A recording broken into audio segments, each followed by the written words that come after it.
Hey guys, what's going on? Inception here, and welcome to another video.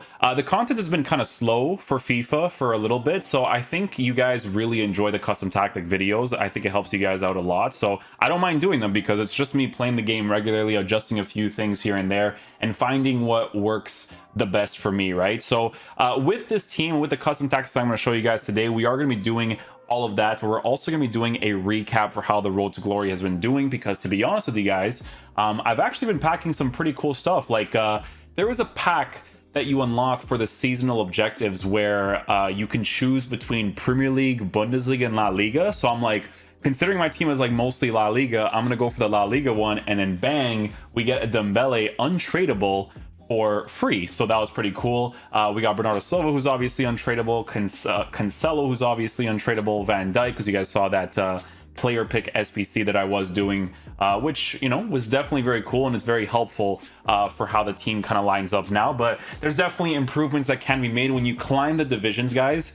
This year, more than any other year, in my opinion, the top tier meta cards are an absolutely massive difference to the low tier cards and mid tier cards, right? So definitely got to work towards those bad boys at some point in the future. You know, try to get the Kempembes, Varans, those types of guys, because I think it's definitely going to be very, very important for this year's game for the meta aspect, right? So yeah, with the recap for the Road to Glory, like I said, guys, you know, we've been getting some pretty cool pack stuff. Honestly, draft right now, I've gotten one or two disconnects. I can't remember exactly, because there is still a disconnection glitch in the game, which is very unfortunate, but we still have been doing pretty well. 34 goals scored from 9 wins. We got 3 losses with 9 goals conceded, so definitely doing pretty solid there. But we still have 3,700 points to work with on the Road to Glory. And again, it was very important that I packed the Dembele card, because I actually bought him at some point to replace Depay, and I was actually able to exchange the Dembele, put the untradeable in my club, and then be able to sell that one, which is why I have the 50k right now.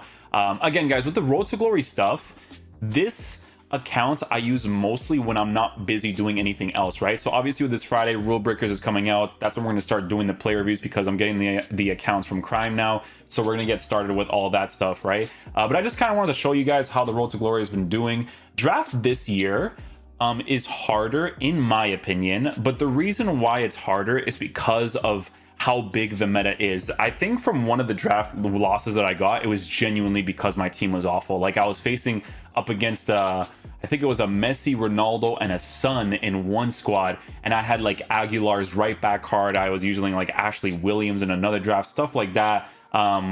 Very, very huge difference in regards to how they kind of tackle and run against you. But Correa, man, this guy has been absolutely insane for me, man. He's been playing this untradeable version, has, let's see, so he's played 45 games, 39 goals and 20 assists, which is absolutely wild. But yeah, so I'll show you guys the record that we're working with so far. I would say 6 or 7 of those games are squad battles. Yeah, 6 or 7, because I have been doing the seasonal objectives to try to get Pedro Porro if I can. If I don't, it is what it is. But yeah, that's the recap for the Road to Glory, for anybody wondering, because you guys know I haven't been streaming at all, which I do want to at some point, but I kind of have to break down that streaming wall in my head because of previous years. It's kind of like a post-traumatic stress disorder from the previous years. That's why I have this wall from streaming, right? But hopefully I can kind of break it at some point and be able to consistently stream for you guys, play some drafts, do some division rivals, all that good stuff, right? But the juicy stuff, let's get into it, man. So the custom tactics that I am working with, guys, you guys are going to be very familiar with, because it is what it was kind of before, but we switched a lot of things for width, depth, all that kind of stuff. I switched the stuff because I feel like in FIFA sometimes, right, with certain formations and certain tactics, sometimes doing less is actually more, but it's also down to personal style and personal build-up, right? So all of that stuff is going to be very, very important when doing your custom tactics and formations, because to be honest with you guys, I was trying to use some people's custom tactics and formations for the sake of videos, and they just didn't work for me because it just doesn't suit my playstyle with the way that I like to attack, right? So that's why it's always good to kind of adjust it to yourself to see what you like the most, right? But defense, unbalanced for defensive style. Width is going to be on a 50-50 for depth. Build up play on slow build up, because that's how I play. I want slow build up because I want the players to be closer to me. You could even see from the example right here how the CDMs kind of are well positioned to be able to receive the ball first time, pass it back to the defender, switch to play, transition forward, right? So slow build up is going to be very important for the instructions that I'm actually going to show you guys, right? Chance creations on balance width is on 50, and then players in the box is set to 6, which I believe is also the default in the game. So you can switch between 5 and 6 depending on how you're feeling, but for me personally, because of the free roam instruction that we give the CDMs, it definitely makes it move a certain way that I do. Like corners is set to 1 and stuff because I don't like conceding counterattacks because of corners, so I put them really low, but I might adjust them at some point because it could actually be very helpful for some sort of pressure tactic, right? Instructions in game, we have both of the fullbacks on stay back while attacking. CDMs, again, cut, pass lane, stay back while attacking, cover center, and free roam. You're going to want to have 2 formation and tactics with the 4-2-3-1, where 1 is going to have the free roam and then 1 is going to be just balance, right? So you're just going to have a stick to position.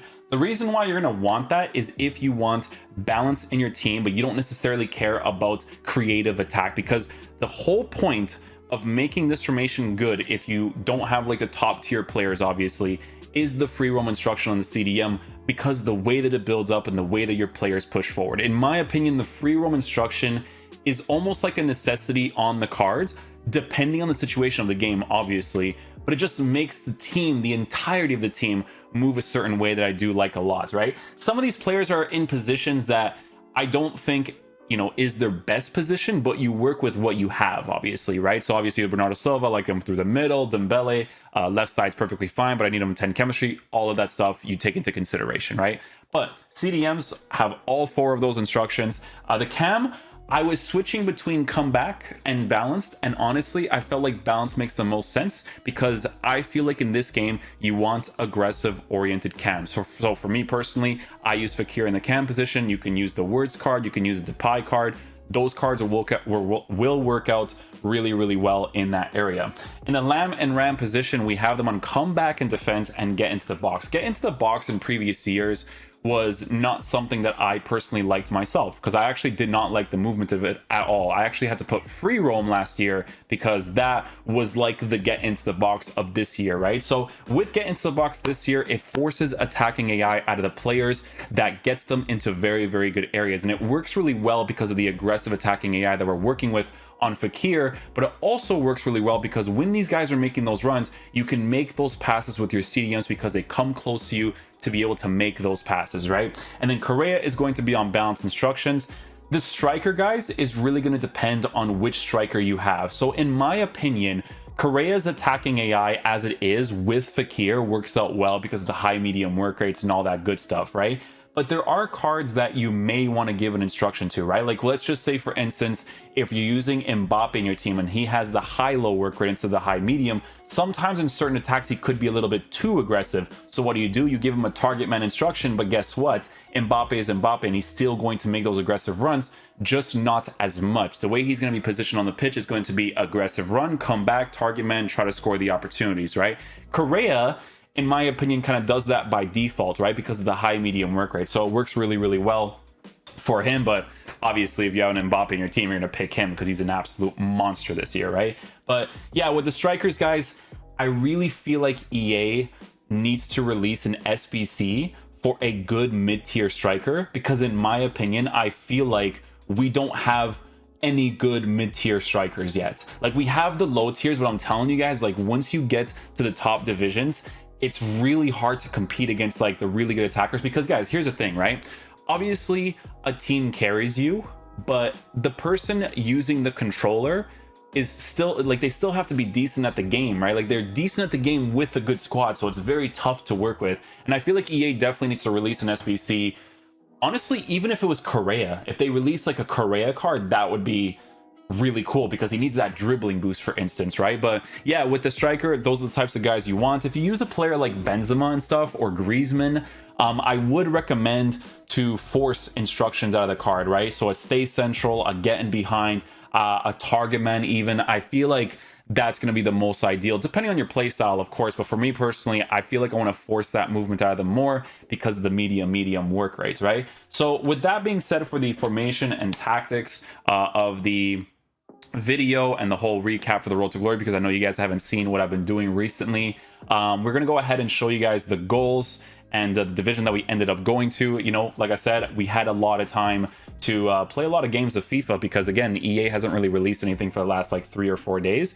So it gave me an opportunity to play a little bit more games and to try to climb the divisions. This is the first time, I think, in a couple years actually, since I've actually like grinded divisions like a normal person, right? Like I have accounts that are lower divs for like the player reviews and the normal content, but I like playing regular FIFA once I know the base characteristics of the cards, right? So with Fakir and stuff, I know that he has aggressive attacking AI from doing his reviews, so that information helps me out so much once I get into the higher divisions, right? To try to use the cards and take it from there. But yeah, really cool to use the main accounts. Probably gonna do it more if we end up streaming more, but big if I can break that wall down, right? But yeah, let's go check out the goals that we ended up scoring and talk about the breakdown of what I did to score the opportunities. Okay guys, so for the highlights, we're going to actually get started here with Memphis Depay in the squad, right? So you can see that, you know, trying to work the space here with Fakir. For me personally, guys, I will say that I actually enjoy using the strong foot on the strong side as much as possible, right? With Dembele, he does have the 5-star weak foot, so at some point I actually might switch Bernardo Silva off to the lamb position while using Dembele off to the right side of position. The only reason why I haven't is because Dembele is on 7 chemistry with really low finishing because of the chemistry style that I give him, right? So I feel like that's why I haven't really put him in that position yet. So those adjustments definitely need to be made. But if you guys are making a team where you have that sort of balance in your squad, try to have the strong foot on the strong side. You guys are going to see here that I barely use time finishing, although it is something that you should use, to be honest with you. But I don't know, man. I just like to do the simple stuff. I like to create the space, go for the goal scoring opportunity. I hate going for an extra button press when I already create the space. It's just a mental thing that I have myself, right? But yeah, strong foot on the strong side as much as possible. You can even see from this general build-up right here, just having a player like Bernardo Silva being a left-footed player on that left side, being able to make that pass, going for those runs, being able to make the pass on the inside, definitely very, very helpful. A situation like this, Correa has the high medium work rate balance instruction to actually push into the side positions to score those opportunities too, right? Look at Bernardo Silva on those 2 instructions, right? High work rates. He actually utilizes the middle position and scores it with his weak foot. His weak foot's actually really, really solid if you get into the areas that make the most sense, right? There's obviously going to be moments where his weak foot could present to be a problem, especially from like the volleys and stuff sometimes, depending on how you're hitting them. But again, that's why you want to try to have the strong foot on the strong side as much as possible, right? So you can see from the general build-up, we try to utilize the side positions as much as possible and then going back into the middle. The reason being for this is because if you have a good balance of a cam and a striker that has good aggressive attacking AI, this is going to be very, very important for the runs you make, because post-patch, guys, the law passes, they were already very effective before, but they're even more effective now, right? Like after the patch, I don't know who asked for this, right? But they made them even more effective because the defensive animation is different for the way that they respond to the actual pass itself, but it's also a matter of how they come off against the defenders, right? So it's definitely going to be one of the biggest things you have to start using in the game now, because it is going to be the meta, because I find myself using it more often nowadays after the patch than I did before. It's because of the way that it kind of weights the ball perfectly for the attackers. You're going to see in some situations how it benefits the attacker way more. Like in a situation like this against Fakir with Koulibaly, look at this little thing that happens right here, how the attacker has way more of a presence on the ball than the defender, right? So I do think that it's very unbalanced, but it is something that you have to adjust to for the game nowadays, because that's kind of how it's set up, right? Like again, in this situation, Fakir, lob pass, gets into the space, left-footed strike, Hunter chemistry style, bangs it into the top right corner, right? So the lob pass is going to be something that I do recommend you guys practice a lot as much as possible. Again, it's very unbalanced right now, but it is the meta of the game. So definitely something you have to work with, right? So you can see from the build-up, right? It's kind of similar to me checking out the 4-2-3-1 wide from before, the 4-4-1-1 from before, where your cam, center forward, striker, whatever it is, they're always congesting the middle space as much as possible, which I feel like is really important because of the default park the bus tactic, right? So situation like this with Fakir, we try to dribble as much as possible, create this space.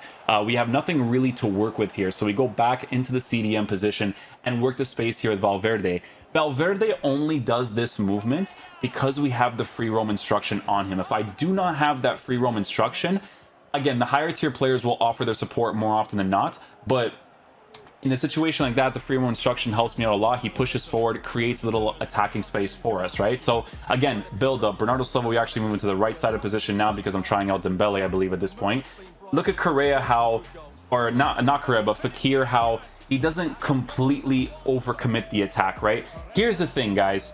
The direct passing tactic in FIFA, it's an interesting tactic, and I do like it for certain situations of the game, but I also feel like when you use the direct passing tactic, sometimes your attackers will overcommit their run when it's super unnecessary. I hate when players overcommit runs and then I have to wait for them to get back into position. Yes, you can use a target lock system, but if you use a target lock system, it creates this vulnerability for the player that you're actually controlling the ball with initially, right? So it's just very, very hard to attack if your players don't do that themselves. Like, that little time difference definitely makes a huge difference in my opinion, right? But yeah, these custom tactics and instructions have been working really well for me. Again, we had the time, was able to grind up until Division 1. If I have more time again, maybe tomorrow, depending on what content they release, maybe I'll play more games and try to reach the Elites division, because I think this season has 13 days left or something like that. Yeah, something like that. It's like 13 days or something. So might actually grind that out for you guys, and